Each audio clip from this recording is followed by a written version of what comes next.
Well, hello everyone. It's Mark Holthe, Canadian immigration lawyer, back with another Canadian Immigration Live Q&A today. Today, we're going to be talking about some of the recent updates with respect to express entry and the TR to PR pathway, as well as a whole bunch of other things.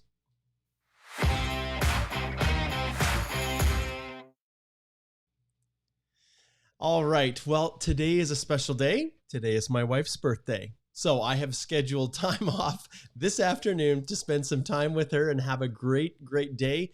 It has been so hot. I know that you guys, in Dubai or in India or wherever those hot zones are, you guys are used to temperatures that are really, really warm.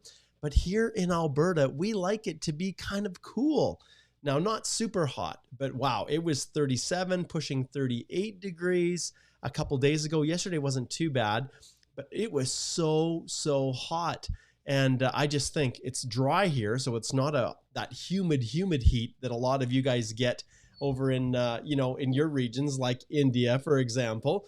But I'll tell you, it is. I'm so grateful for air conditioning. I guess you guys probably can't imagine or fathom it being minus 40 degrees or minus 37 degrees, and this is Celsius. But here we've got heaters in our homes, and so it's always really, really comfortable. It's amazing how modern technology, if you want to call it that, heated homes, etc., is literally changing where we can live in this world. And you think of the people that used to live here, example in Alberta, when we didn't have all these amenities.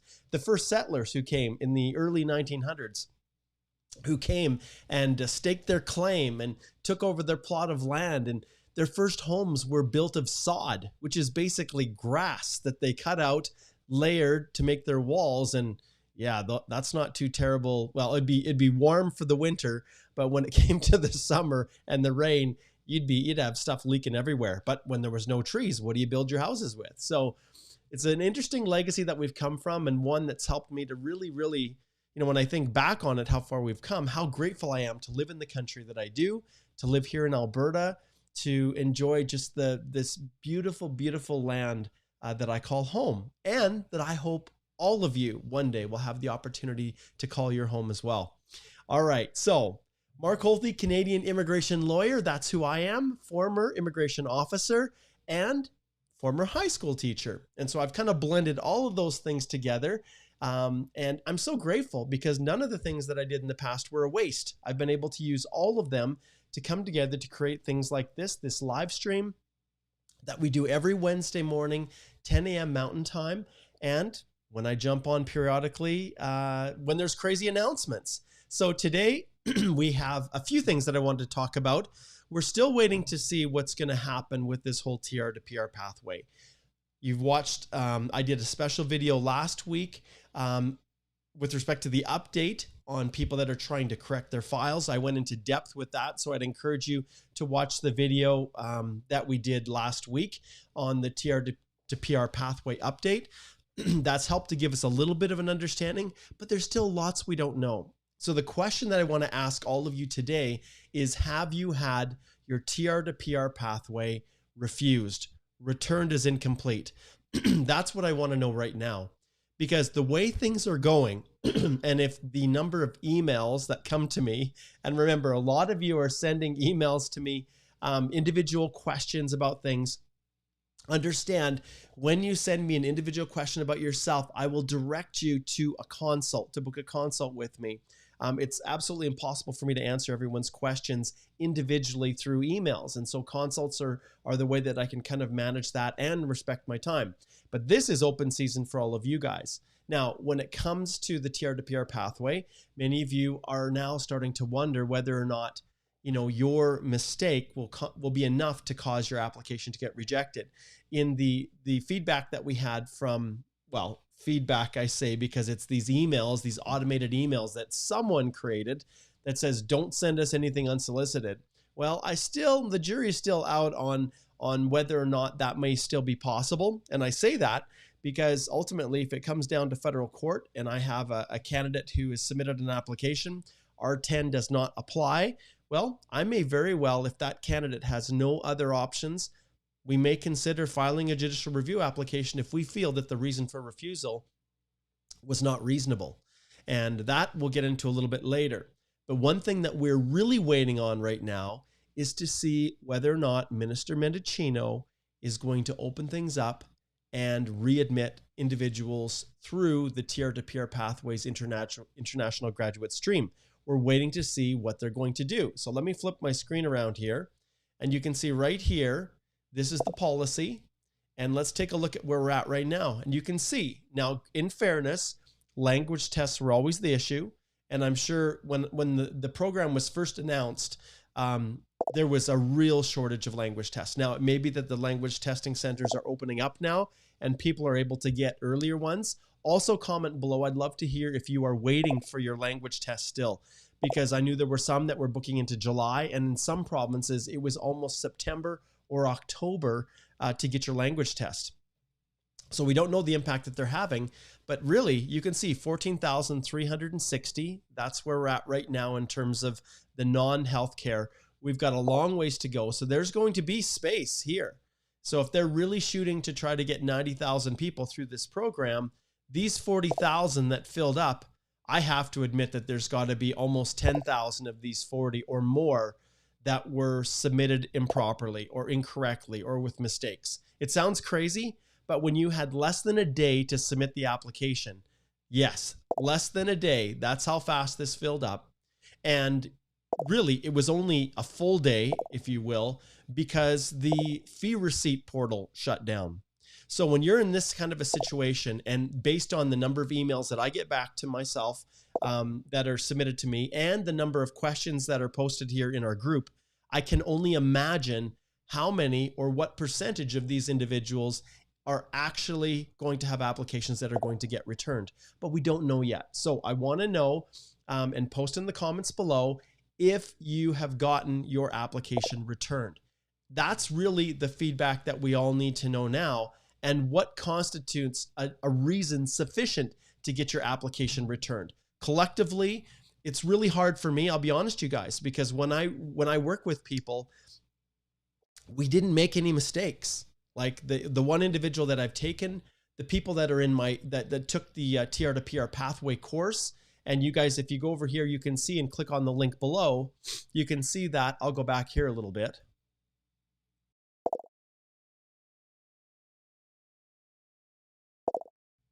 Okay, so here you can see that the TR2PR pathway course is still wide open for you guys. And I actually reduced that by 50%. And I know I've talked with you guys all about this repeatedly in the past, but you can go in here and you can still register and you get the benefit of this as well as all the course material. There are a ton of videos. You can go to this link, watch the videos, take a look and see what's in here. And at the end of the day, you can see there's a ton of testimonials with people that went in and have taken the course and benefited from it. But there's lots of room still with the TR2PR pathway. And now the question, like I said, is whether or not immigration is going to open it up to allow more of the international graduates to take up the spots really that are missing here. So let's see, 14,360. Let's see if we have anyone that submitted in the last minute. I don't think so. Oh, there's been 4. So you can see there are people that are filling up their applications, but it's very slow. So there's still lots of time for both of these, and how the delay in getting your language tests is affecting this, we just don't know. So question 1, have you had your application refused? I definitely want to know if that's the case, because then we can start to get a better understanding of really how harsh immigration is going to be. But go back, watch that video that I did, and I'll just pull it up here so that you guys will know which one I'm referring to.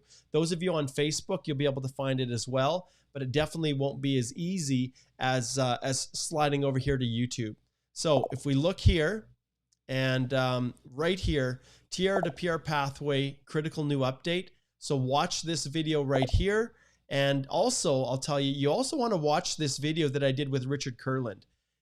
His mind just goes at a different level, and lots of thoughts on the use of AI, immigration processing, and lots of just really interesting insight on the future of immigration. So you definitely want to go check that one out. All right. Okay, so we've got a bunch of people tuning in here, and looks like we're up to about 475 live, which is great. As always, guys, remember, I will do my best to get to your questions, but don't post questions yet until I tell you. So once I say you can post questions, then you can post them. But I don't know how else to do this. We've got an hour's time basically for this live session. The first is always devoted to teaching because many of you will ask the same questions. And so if I can teach a block at the beginning and get everybody up to speed, then it allows me to basically bypass and get to questions that people are not typically asking.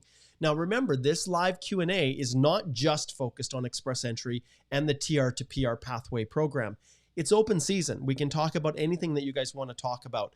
Remember, if your question is very specific, then I will ring this bell, and maybe I'll just turn up the sound effect just a little bit more here. I'll ring that bell, and that means it's a legal question, one that I really can't answer without you booking a consultation because it's specific just to you. But questions that benefit all of the people in the group, those are the ones that I will focus on. So we're sitting at about 483, it looks like right now. Okay, so yes, we've got a bunch of people tuning in. I'm going to give a couple shouts out, and then we're going to jump right down to questions, but not yet. So Amit, good to see you in Virginia. It looks like Shristi is in Ottawa. Thesura is back. Hi, Thesura. It's good to see you. We've got Hitesh in Battleford, Saskatchewan. And as always, I love when you guys post where you're tuning in from. He says, Dejanay says, that music reminds me so much of Game of Thrones. Thanks for cutting down the intro time. Yes. And lots of times, guys, understand part of the reason that the intro time is as long as it is because I need to get ready. And I'm moving from client consultations to this call, to this live stream, and then I have another review right after. So, all right. And Kit is namaste to you too over in New Delhi. And one thing I want to tell you guys, one of the things that we've been watching right now is what's going to happen with COVID in this country. I had my second vaccine yesterday, my second Pfizer. So my family is fully vaccinated now. My wife and my son and my daughter, and both actually, all four of the kids, even the ones down in the US, are all fully vaccinated. So we're just waiting to see what happens. And we are really, really hoping that this summer will be a normal summer in Alberta. And that's an indicator of what's going to happen all over. And lots of you are going to be asking questions. When are the borders going to open up? When is processing of FSW going to start? Well, you can see our Prime Minister has taken a cautious approach. He isn't, he's indicated that he's not just going to open things up, but sometimes they like to underpromise. In other words, saying that it's not going to open up until, August, and then they surprise us. So a couple things I want to point out before we get to the questions. Right here, you guys will know, and here's the one I'm looking for. So you can see here, the last update that we had, May 21st, said that immigration was going to be extending the quarantine measures and travel restrictions. That's across the board. And if you go down here, you will see that those are being extended until, and including the restrictions from India and Pakistan, until June 21st at 2021 at basically midnight. So what I am hoping, because my daughter's graduating, I can't just drive down to the US and pick her up now because of the travel restrictions. And so I am hoping that at least on the US side that they open things up on June 22nd. So that is the day to watch. I say June 22nd because obviously this comes to an end. This comes to an end on June the 21st, this last travel restriction measures. So watch that date. Okay, so we're June 16th today. So in less than a week, we're going to find out. Well, I guess it's less than a week. We're about 6 days out. We're going to find out what's going to happen. And I am crossing my fingers that things will start to change. But whether the Canadian borders will open, that is a decision of Prime Minister Justin Trudeau and the cabinet. So the parliamentarians that are making decisions, they're the ones that are deciding what's going to happen. So each province has restrictions and what they can do in terms of gatherings, getting together, activities, events. I'll be honest, it's really, really hard when people are suffering and dying because of this virus. You can never, ever ignore that fact. But my oldest son, he and my daughter, they've, and all the kids across Canada, literally all over the world, in many cases, have lost out on so many opportunities, all of their sports, all of their fine arts performances, their singing, their music, all those things. And my goodness, I don't know what I would have done as a kid if I didn't have those things, but they lost out on them. And but now what we're trying to do right now is see if the summer can reopen. So Alberta has this Alberta's open for summer plan is what they call it right here. Okay. And so we're in stage 2 right now, which means we can get together a little bit, but stage 3 is fully open. And that's what we're shooting for right here. So you can see basically if 60% of Albertans have that first dose, which basically is 12 years of age and older, then that's how we got into stage 2 and less than 500 hospitalizations. Okay. Stage 3 is 70% for that first dose. And I'll show you something here. If we flip to this screen here, we can see that we're at 69.4%. All right. And the total population is just about 60% of first vaccinations. And so if we reach that level, then the expectation is that we're going to transition into stage 3. So we're all keeping our fingers crossed that we can go back to having a normal summer. Now, with that being said, why am I telling you this? Because if you watch these signs, if you watch what's happening in British Columbia, in Ontario, that will give you an indicator of whether or not the borders are going to open. Because remember, the provinces also have a say in these decisions in terms of what they're going to do at a provincial level, because health is at a provincial level. So watch and wait and see. June 22nd is the date that I want you all to watch out for. All right. Let's see. Anything else? I think that pretty much covers what I wanted to talk about. Now, I'd asked some individuals about whether or not they had had any applications refused. And I'm not sure at this stage if anyone has actually confirmed that, because who wants to admit that their application was refused? We got Shrishti saying happy birthday to my wife. I will let her know. Thank you so much.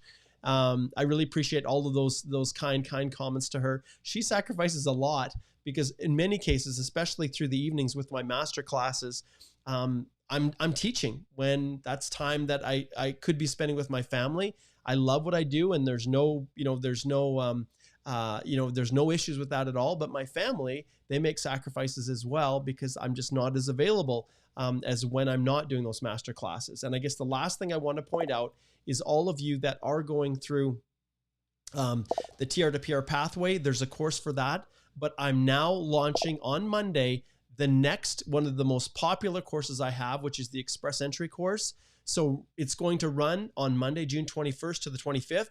So you can get in now. Now, if you left your email, you will have received a notification that the course is going live. So you can go here now, you can watch, and you can register. This course is 5 days of masterclass with me Monday through Friday, as well as all of the lesson material that you can see when you go in and just click on the link and check out the course. $347 US is what it costs. So that is, I just want to let you guys know because the cart will be closing. Monday is when it starts. And I'd love to see all of you in there. It's a wonderful thing. That Express Entry course started this all, and it is really the thing that I love to do more than anything. Okay, let's jump down now. And I know, like I said, there's just so many people that are posting questions, and I know you guys would love to get every single question answered, but it's just not possible for me to do that. So what I'm going to do is I'm just going to scroll down, and those who posted comments, thank you so much. And we've got a lot of people I know, and I'm going to answer this one by answering Emil. So from Argentina, waiting for FSW, I know a lot of you are. So anyone that's asking questions about when are they going to open it up, pay attention June 22nd to see what happens, okay? If on June 22nd you see things start to open up with even the US, that is an indicator that things are starting to change. And we talked previously in previous videos about the fact that in November, October of last year, they started to issue confirmations of permanent residence. And it gave everybody hope that things were going to start moving forward. Then we got slammed with the second wave, and it totally caught immigration off guard. So they'd expected people to be able to travel, and they expected to be able to start finalizing the Outlander applications. But then the COVID just resurgence occurred in Canada, and then immigration had to back off. And they said, okay, we're not going to preempt this. We're not going to try to anticipate. We're not going to try to guess. We're going to wait. And when things open up, then processing will start to move forward. So that's for all those who are wondering when they're going to open up, understand that. Now, one other thing that I will get to as well that's important is this. So Express Entry. This is the rounds of invitations. You guys have seen now how unpredictable this is. So the one thing I want to tell all of you, If you have even 200 points, I don't care what it is, and you're working on rewriting your language test, or you're at a stage where you're almost to 2 years, but not quite, don't hesitate. Get your application in, because we just don't know what's going to happen. We've seen here 6,000, okay? June 10th, that was 6 days ago. 368 was the lowest score. That is the lowest it has ever gotten after that big massive draw of 75, the low CRS. But this is the lowest it's gotten because they're continuing to do the Canadian Experience class. So those of you who are hovering right around there, if they do another one, excuse me, you guys can do the math. I expect that this will go down. I actually didn't expect it to go down to 368. I expected it to be a little bit higher. Actually, no. Do you know what? I think I said that I thought it could possibly get down to the 350s. But this is where we're at. And as long as people are writing language tests and getting their profiles in the pool, it's going to hover right around here. But if they keep doing 6,000 in every draw, then, well, you guys can do the math. It's going to automatically, it's going to push this down. So maybe you're sitting at 350, consider it. It might work. All right. And you can see all the rounds of invitation. You can see where the candidates are. You can see how many people are in here, but we don't know which ones are CEC and which ones are Outlanders, FSW, or even PNP. All right. So I just wanted to remind everybody that the Express Entry is still fully open for business. And I personally think that Express Entry is going to be continuing to be processed quicker even than the TR to PR pathway. If you have a choice and you're trying to figure out which one do I do, Express Entry or TR to PR pathway, well, based on the consults that I did just yesterday, and I had 8 of them, 3 of those consults were people who made a mistake in their application and got it returned. That's Express Entry. So my advice, and it will always be this advice, you guys, is that if you have multiple options, if you can afford the processing fees, then proceed with all of them. You might lose your initial application fee, but the right of landing fee will always be returned once you decide which program you're going to go through. And until immigration forces you to make a decision, don't make it. Keep them in there. Give yourself all of the options possible, because it's volatile, and your option that's here, or your eligibility that's available now, your CRS score may be good now, but maybe in a month it won't be. So pursue everything. Pursue your TR to PR, pursue your Express Entry. You can have multiple applications. Just don't submit multiple applications in the same stream for the TR to PR pathway. Okay, all right. So we've got lots of people, and I want to give a shout out to everybody. So we've got people from London and Toronto and Calgary and just all over Vancouver. There's so many people tuning in, and I want to thank everybody.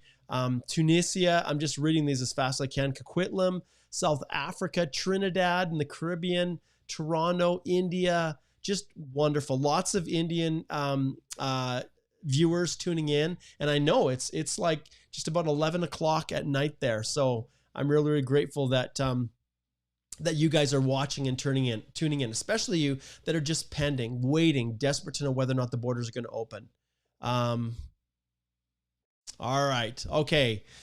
I'm going to skip down to the bottom, and I was just looking to see, I don't know, maybe you guys can post it again, because I think as I go through here, I'm not going to be able to find if anyone has actually had their application refused. At this stage, I have not heard of anyone that's had it. I'll give Vera a shout out. Hola, Vera. Estou muito, muito grato que está aqui comigo. All right. Let's see here. Okay, I love this. Okay, it's Mark actually, but I love that. Lots of people call me Mike. Maybe I should consider changing my name. Okay, so what I'm going to do now is, you guys remember that the key is to put a Q in front. So I'm going to open it up now, and you guys can start posting your questions. So put a Q in front of it, because sometimes you guys communicate amongst each other. Sometimes you are talking amongst each other, and I want to be able to zip through the comments and get to the ones where the questions are being asked. Okay, let's start here with Prabhat. It says, I misplaced my co-op work permit, but uploaded the letter from CIC issuing the co-op work permit to TR to PR International Grad Stream. Will that be okay? It may be okay. And this is the only thing that I can answer. We know, based on that video that I did before, there are certain things that are non-negotiable. And you guys remember that the eligibility, proving that you were eligible to work or to study, was one of those requirements that was on that list. Now, whether they're going to accept the actual approval letter or whether they're going to accept the work permit, well, we just have to see. Personally, I have to think that they're going to show some mercy within this process, but we just don't know. So at this stage, I think personally it might be okay. And that's the best that I can do, Prabjot. Okay. Hola, Mark Donata. All right. Okay. Let's see what we have here. So we'll get to some new questions. Okay. Holman says, hey, Mark, applied for TR to PR, did not include the location of work in the reference letter, but my address is on my pay stub. Would it be an issue? Okay. So the location of work in the reference letter, what I don't know for you is whether or not you are going through as an international grad, which I suspect, versus an essential worker. Now, essential worker, that work is obviously super important, and there's certain things that they like to see to prove that 1 year of work. You know, I'd like to think, Homam, that it's not going to be fatal in that situation. I actually feel a lot stronger about yours, than the question that was extended by Prabjot and not actually uploading the proper document. If there are minor little things that are off within a form or a document, I think you're going to have a far greater chance that immigration is going to accept it than if you're actually missing a document. All right, let's see what we have next. Okay, Taraf says, what do you think will secure early PR today? TR to PR pathway? Okay, and that's one that I answered. I personally think if you're one of the first ones into the TR to PR pathway, then it's possible that your application could be processed, quite quickly, like in a couple months. But overall, I think, Tarath, that express entry, personally, I think it's going to continue to go faster than the TR to PR pathway. But we'll just see. Why? Why do I think that? Because express entry, they can refuse for nothing. Well, I shouldn't say nothing. The smallest mistake, they can return the application and then move on to someone else. So if your application is perfected within the express entry process, and I think many of you are now very, very aware that within our firm, when we're representing clients, we use something that we call the collaborative review method. And if you go to our firm and you click on approach, you can learn all about it from our website. There's information explaining how it works, but essentially the smallest mistake has life-changing consequences for people. And with our collaborative review, we work together as a team with you to make sure that your application is correct, literally together. And so when we have when clients are submitting applications, and when you submit your express entry application in a way that it is perfect, that it is correct, then I think it's going to go faster, because all those people that make mistakes are just getting them returned.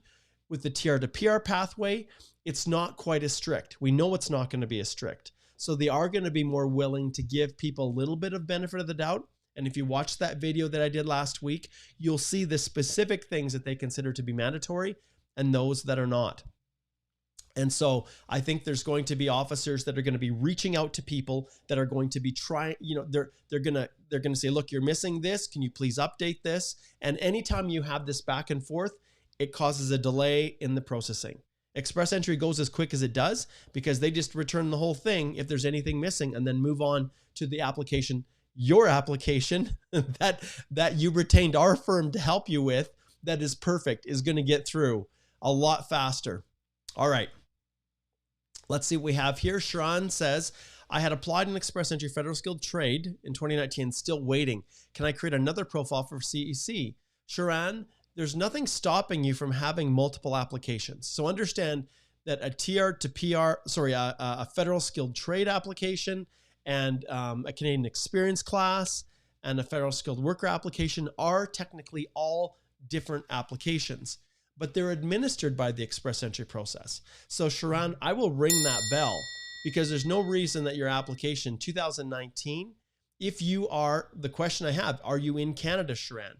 If you're in Canada, then there should be no reason that your application has been stalled out. Have you requested GCMS notes? Have you figured out exactly what the holdup is? Because guaranteed there's an issue if you're waiting since 2019 and you're in Canada and your express entry application has not yet been finalized.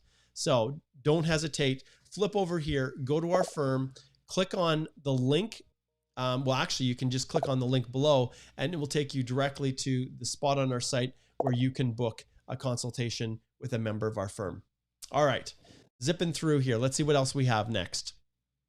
And I hope you guys can appreciate that if you hang in here and if you watch, very, very likely someone else is going to have posted a question that's very similar to yours. So although we have just literally 1,000 comments sometimes with questions that people are posting that I'm not able to get to, understand that more often than not, there's going to be someone else that's asking the same type of question that you're asking. That's why I'm choosing the ones that are general in nature so that I can, well, as the proverbial saying goes, kill two birds with one stone, which is kind of a gruesome thought, but that's what we say.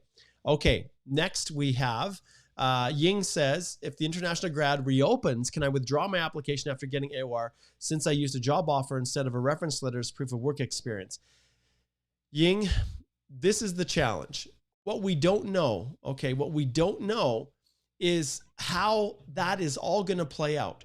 We don't know if there's going to even be time for you to see that it's going to open and then to withdraw and have them actually withdraw the first one. At the same time, you get into that second opening, that second time that they open it up before the cap is hit again. We just don't know. One thing we do know, and this is something I want you guys to think about, and I'm always like, even when people are asking me questions like Ying, my brain's like going click, click, click, click, click, click, click, click, click. Okay, what are all of the possibilities? What are the things to consider? And I'm doing this literally on the fly sometimes. What are the consequences of submitting a second application? Well, immigration in the beginning, the head of the program indicated to me that if people submit multiple applications in the same stream, they will only keep the first. So if you were to submit a second application and pay really close attention to this, what is the consequence of doing that? And what is the consequence if that first application you request to withdraw it and they don't withdraw it in time? Well, the consequence is that second application will be returned. So they won't accept it and they will rely on the first. Well, if you've got uncertainty about the first one, do you guys see any harm in submitting a second application in the same stream and then trying to withdraw the first? Do you see any harm in this? If that second application gets returned, well, what's the default? It goes back to the first one. Now, immigration, and I know IRCC watches this. The minister in my interview, he said he watches our videos, the videos as well at times that we're doing here. Immigration, understand, IRCC, this is for you. When you guys create programs like this, people are desperate to realize their dream of immigrating to Canada. And when there is uncertainty, when you put people in a position where they have less than 24 hours to collect and submit an application, that may be their only shot at immigrating to Canada, literally their only shot, then you have to understand that they will use whatever means possible to increase their chance of success. And so myself, Mark Holthe, I'm the national chair of the Canadian Bar Association's immigration section, but this is Mark speaking in his personal capacity. If I have a client and that client is wondering what to do, what is the consequence of submitting that second application? And I've thought a lot about this over the last month or so. Really, we're almost a month and a half now. I will advise the client, if the international grad stream opens up again, to resubmit again and request to withdraw. So the answer here, in terms of what you do, I see no problem whatsoever in submitting another application and trying to withdraw the first one. The only dilemma that you have that I can see is that somehow they cancel both. So somehow they cancel the second one because they think there's one in there, the first one is in, and then you've submitted a request to withdraw the first one, and then they refuse them both. So that is the only consequence that I can see out there that could be a possibility. But if that happened, then it's pretty simple. Then guess where federal court fits in? If an application is returned without foundation or it's unreasonable, then seek the assistance of an immigration lawyer who is the only one that can help you in federal court. Immigration consultants are not able to do that. So take that into consideration. I spent a lot of time on that, but I know many of you, this is a question that you're pondering and thinking about. So as it stands today, June 16th, That's my advice for you. I don't see any harm in submitting that second one and here's the one thing that I want to tell you. If you get an acknowledgement of receipt on the second one, I would definitely wait to get the AOR on that second one before you withdraw the first one. That's one other step to try to solidify, then request to withdraw the first one. But we'll just have to see how it plays out. So much uncertainty. Fernando. Obrigado, amigo meo. All right. Let's keep zipping through here. Okay. Phuket says, hi, Mark. I have submitted my online IELTS test result as TRF was delayed by IDP at the time of filing. Will that be a problem? Phuket. Okay. So it depends, Phuket, on which application you filed. If it was through the TR to PR pathway, we know that policy, immigration has created a policy, and I've answered this one in the past. Yes, TR to PR pathway, RCC. Let's see if I can pull up the policy.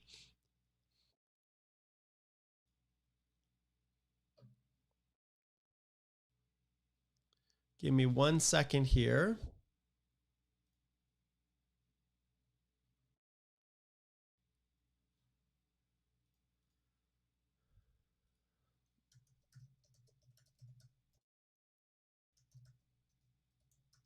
Okay, there it is. Okay, I'm going to shift my screen around.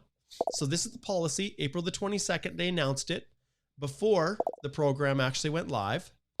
And you'll see here that it says, IRCC will accept language test results received by applicants through email or from the testing organization's online portal. So there's the answer for you, my friend. But it's only for the TR to PR pathway. If you try to do that, submit one of those for express entry, it will not, they will reject it. I have seen them reject it. Okay, Preet says, if an employer does not write job location in the employment confirmation letter, would RCC consider that letter to meet criteria for TR to PR program? I think we've had other questions like that. Personally, I don't think that's going to be fatal. Okay, I personally don't think that that's going to be fatal. Like I said before, if you're missing an entire document, then you're on pretty shaky ground. If there's just a piece of it that's not really, it doesn't go to the heart of the assessment. Like location is important. You know, they want to know what's in Canada. Location of employment, you know, you're going to have in your forms indicated. So I think you've got a shot that's going to, that I personally think, and this is, I'm not immigration, but I think that you're probably going to have a better shot at that getting accepted than if somehow you weren't able to get a reference letter at all. And I guess that's pretty intuitive, isn't it? Okay. All right, Mohammed. And this question, you guys, many of these questions that you're asking about the TR to PR pathway, they're all covered in here. Like the vast majority of them, if you go in here, we'll just back it up. Remember this here, right here, the TR to PR pathway, this course is open, wide open, and it's 50% of what it used to be. So you still have access to the full group, all of the people that are in it. And the course right now, let's see what we got. It's 50% off, so it's $173.50 US. 25-minute consultation with me is $300 Canadian. So I can tell you the TR to PR pathway is that course is a bargain right now. Okay, in personal history of EIPR, if someone went on vacation to another country after quitting the job, should that time period be mentioned as unemployment? What should be mentioned as country in that case? Where's your anchor? Where are you living? Where is home? So if home is Canada and you're no longer working, and then you went for a vacation to another country, well, the vacation is going to be listed in the travel history with that country. But in the personal history of the TR to PR pathway, you're gonna list that time as being unemployed. And in many cases, I will put where your residence is, your permanent residence, as that location. Sometimes I'll include a letter of explanation explaining that, you know, that the work came to an end and then I went on a holiday, but Canada was still continued to be my home because I had a valid work permit or a valid study or whatever it might be. But that's often what I will do. If I have a lengthy period of time where that vacation is actually a long, you know, through, like really, we're talking 1 or 2 months or 3 months, then I will indicate that vacation in the travel history and the location as a part of the personal activity section. So that's how I deal with that, Mohammed. Okay, Jinha, do I have to be in Canada when my PR is approved? If it's the TR to PR pathway, yes. If it's express entry, no, you don't. But I'm assuming you're asking about the TR to PR pathway. What do you think about IM8 not being validated, but fully filled? Chaitanya, if you look at the guide, you follow the instructions, not having a validated generic form, personally, I think there's a significant chance that your application is going to get returned. We don't know for certain, but one of the things they reiterated over and over and over again to us is that they wanted us to make sure that our clients' generic form, that it was always validated and that they didn't submit it not being validated. So if you submitted one that was not validated, there is a significant chance that it could get returned. Okay, do we need to be currently working to be invited for the AINP? Yes, you do. Alberta wants to see that you have the ability to economically establish yourself in Alberta. And if you're not currently working, then that's the provision within the Immigration and Refugee Protection legislation that allows them to refuse, or often is the basis upon which they refuse if you're not currently working.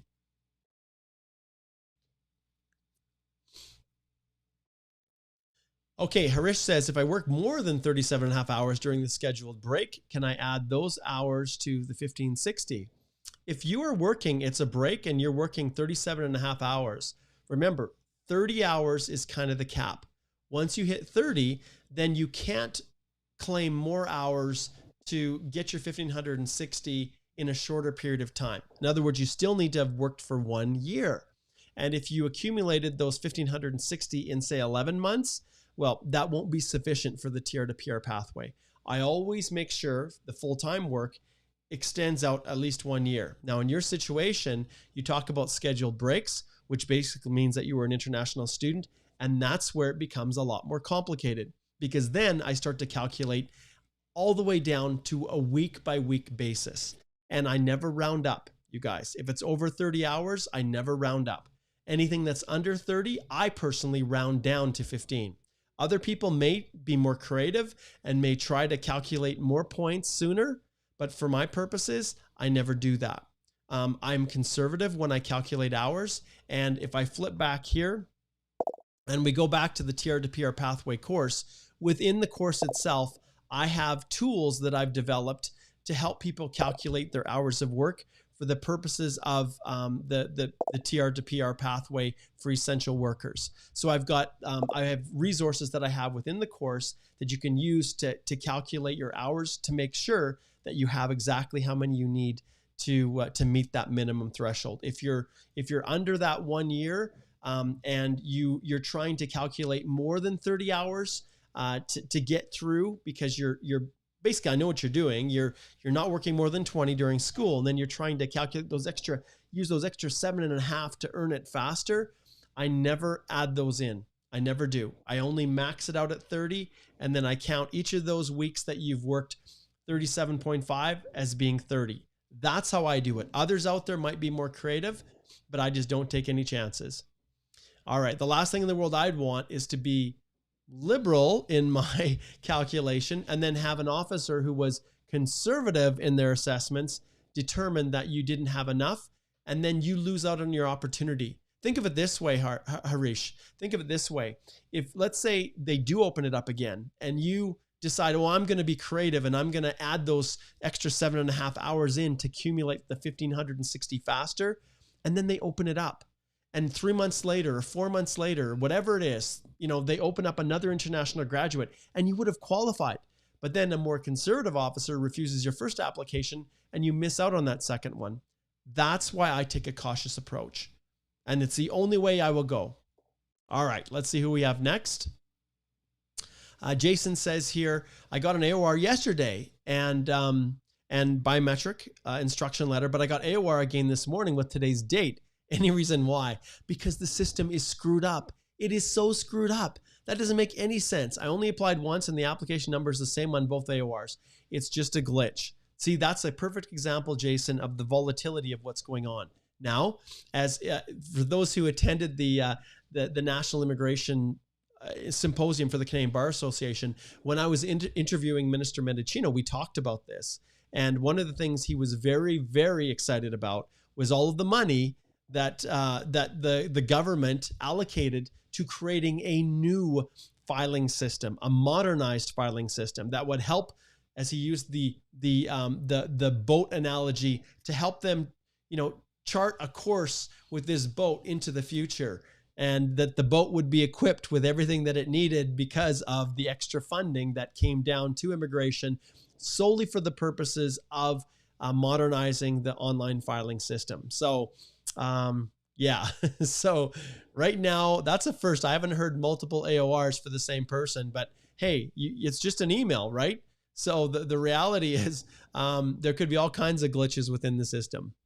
Okay, let's see what TD has here. Okay, if I request for withdrawal of my TR to PR under essential worker, can I resubmit the application under the stream if I've corrected the application? Okay, we already talked about that one. Kellyanne is in Nepal. Great. I love seeing where you guys are tuning in from. Okay, let's see what we got here. So Ravneet says, always great for your sessions. Giving it to the community. You're very, very welcome. 2 questions. What is the best time to order GCMS, and how long an application stays at CIO? Mine's in Nova Scotia since February the 21st. You are well within the processing times for Nova Scotia. February the 21st. You're like a baby with your application. It's so new. It just takes time. It really does. Now, with respect to GCMS, I never request GCMS before 6 months. I don't personally. At the end of the day, once you cross over 6 months, which is their stated processing times, that's when you have, there's a possibility that there could be something that they're having to do further reviews, or review required is one of those things that you see a lot on the GCMS notes. So I don't request those until I cross over 6 months. Anything before, well, 1, it's making work for immigration needlessly. But 2, when you are requesting those GCMS notes, it might just be in the regular processing, and it won't tell you anything other than it's at this stage, which I guess if you're just curious, there's nothing stopping you from making that request. But interestingly, a couple months back now, I think we met with immigration to talk about refusal letters in the context of the temporary resident application.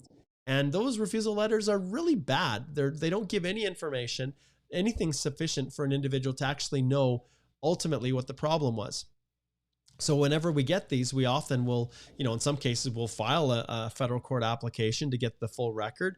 Other times we'll request the GCMS notes. And so those mechanisms are in place to try to get information. And so we give a lot of feedback to immigration, and I'm hoping that they'll take it into consideration in revising the letters so that they're more intelligible.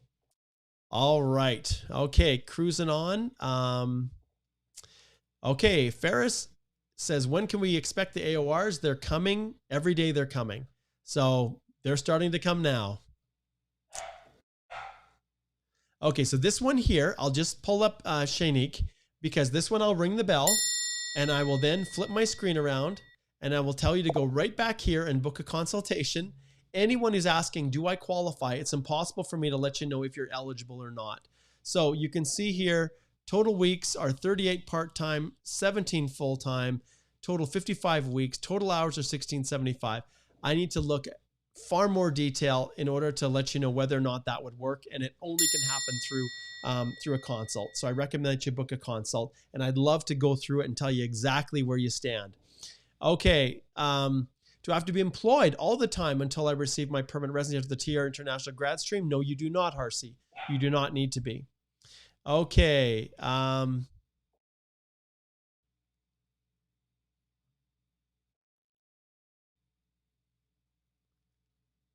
Okay, we got a long question here.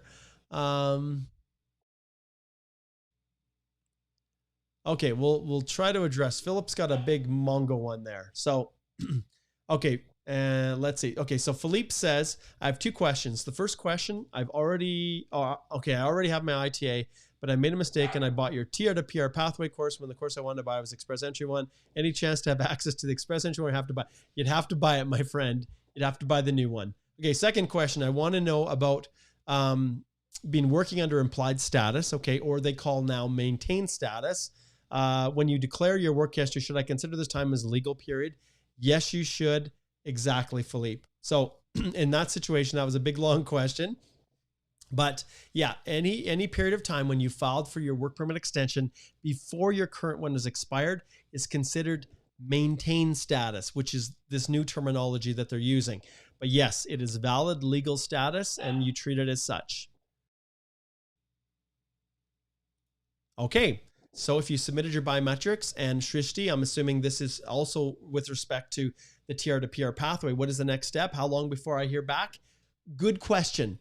Nobody knows at this stage. Some people are starting to see movement, right? But I rely on you guys, and we all rely on people to report their experiences. But at this stage, we're not sure how long it's taking. So when you get, here's what I'm going to ask you, Shrishti. When you see the next step happen on your file, I want you to come on and share it. Okay? All right. Okay, and then other people are asking, when will FSW resume? I've addressed that. Okay, Hina says, I forgot, lots of these guys, lots of forgets, right? Forgot to put my pay stub in current employment, but I put it in qualifying. This is for essential workers. I think you're going to be okay, Hina. As long as that's in there somewhere, I think the officers have to give you the benefit of the doubt. They're not going to crucify you because they didn't upload it into that, into one slot versus another, as long as you've got everything in there in some form or fashion. So that's my belief. And if you did get a refusal, when you had the pay stub uploaded into a different section, but you still had everything you need, then right here, book a consult and we will request reconsideration immediately, and we'll go to federal court if we need to. Okay, here's one that's probably one of these, Hitesh, but let's take a look. Applied for TR to PR, also got invitation as well. So should I wait for the TR to PR application as one person got E. Coper? Happy birthday to your wife. God bless. Hitesh, like I said, it depends on how fast they're going to push these through. I'm not surprised that a person got their electronic confirmation of permanent residence already. Not surprised at all. But what I recommend, you can hang on to it. You've got 90 days to complete your express entry. But ultimately you have to decide which direction you want to go. But you know my position. I've already talked about it. You just don't know what's going to happen, right? The reason I recommend people consider multiple avenues is, was there something wrong with your TR to PR? Do you know it was perfect? Was there something missing? Is your application going to get rejected? And if it does, and your ITA then expires, will you get another ITA? Will there be another shot at TR to PR? And until I can be certain, which there is so much uncertainty right now, the only advice I can give people is to keep all their options open.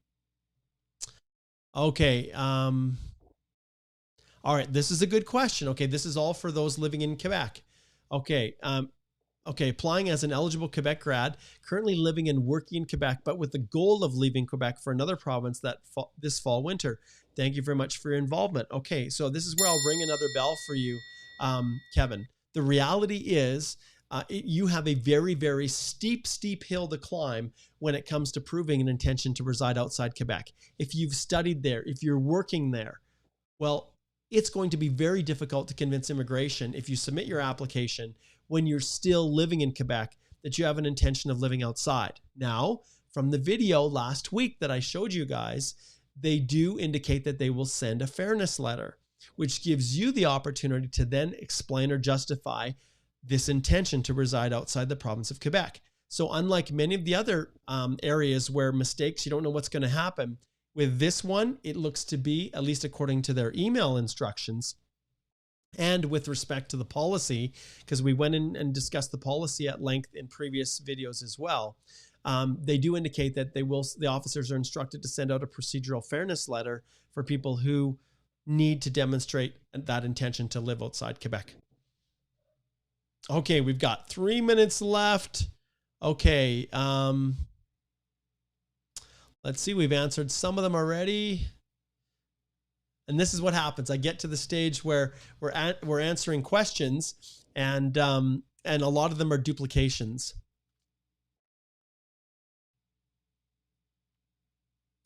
Good question. Okay, so Jeffrey, I'm going to click on yours, Jeffrey, right here. dependent of a postgrad work permit holder who is already here in Canada, whose permit is about to expire next month, what to do. Postgrad work permit is about to apply under the TR to PR Essentials. Well, Jeffrey, it comes down to when the postgrad work permit is expiring. If the postgrad work permit is expiring and we're still waiting to see, and I'll probably end with this question today, if IRCC is not going to open up a public policy to allow for people to apply for some form of work permit, not a bridging work permit, but like a bridging work permit under the Section 25, under the Authority for Humanitarian and Compassionate Considerations, if immigration doesn't create some form of a work permit, then there really are not many options. Postgrad work permits can't be extended unless the individual, the principal applicant of the PGWP holder has some ability to extend, maybe through the public policy or through some other mechanism. Their employer will get an LMIA for them.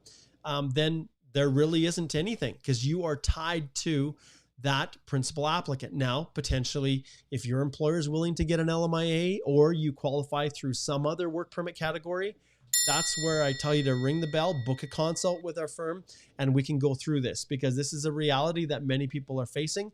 But the moment I hear anything about immigration extending a new work permit option for people, trust me, I will let you guys know. Okay. All right, guys, I am going to turn this on right now. And I want to thank everybody. I have a review that I have right now with a client, another 2-hour review call through our collaborative review model. And I have that starting in 1 minute. So I've got to slide over there and review an express entry application, which I love to do. But for the rest of you, remember, I'm launching my course. Okay. So the course, if you go back here, the express entry course right here with the masterclass with me starts June 21st. It goes all next week, 5 p.m. Mountain Time, each evening for 1 hour where you get a chance to go in and ask any questions with me. But that is in addition to the actual course material. So the express entry course is something that I created probably 4 years ago that I honed and improved and improved. I just updated the whole course in 2021, and this is the course. The course will look just like this. Modules, learning the basics, starting with your express entry profile. I'm going to turn the sound effects down a little bit. Module 4 is all about completing your profile, and each of these modules is full of individual lessons that walk you through every section of the express entry process. For you, for accompanying spouses, you can see the total number of lessons is 56. That's how many individual videos. And then completing your EAPR, and then the one that I love the most is Module 6, which is mastering your documents. And there are specific instructions on everything, passports, e-medicals. Every one of these contains a video with instructions. The police certificate alone, you can see, is 24 minutes. And then a whole bunch of examples of police certificates, tons of documents.